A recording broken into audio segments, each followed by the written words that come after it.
अस्सलाम वालेकुम सामीन, ज़ोया लाइफ हेल्थ केयर में आपका खुश आमदीद।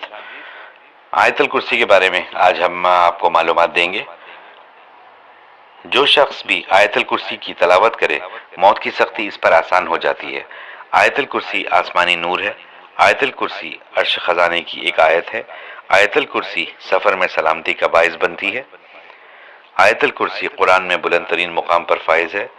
रसूल अल्लाह सल्लल्लाहु अलैहि वसल्लम जब भी बिस्तर पे जाते तो आयतल कुर्सी का विर्द करते।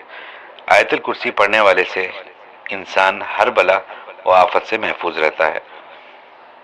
हर चीज़ आयतल कुर्सी में है, यानी कुर्सी में आसमान और ज़मीन की गुंजाइश है।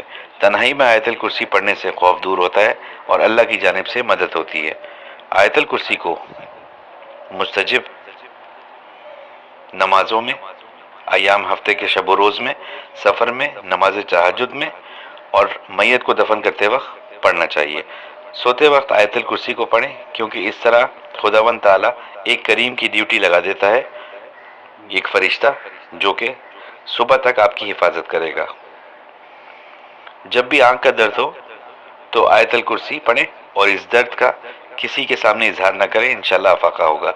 नबी करीम सल्लल्लाहु अलैहि वसल्लम ने फरमाया, जिस घर में आयतल कुर्सी पढ़ी जाए, इब्लीस इस घर से दूर रहता है और सहर व जादू से भी महफूज रहता है वो घर। आयतल कुर्सी अर्श इलाही और इसकी तलावत का हदफ ये है कि लोग अल्लाह ताला के अलावा किसी और की परस्तिश ना करें, किसी दूसरे के सामने अपना सर ना झुकाएं, लोगों के अंदर रूह तौहीद पैदा हो। आयतल कुर्सी अक्लों को बेदार और हकीकी माबूद की पहचान करवाती है। इसलिए हम सबको चाहिए कि आयतल कुर्सी पढ़ा करें ज़्यादा से ज़्यादा। हमारे चैनल सब्सक्राइब कीजिए।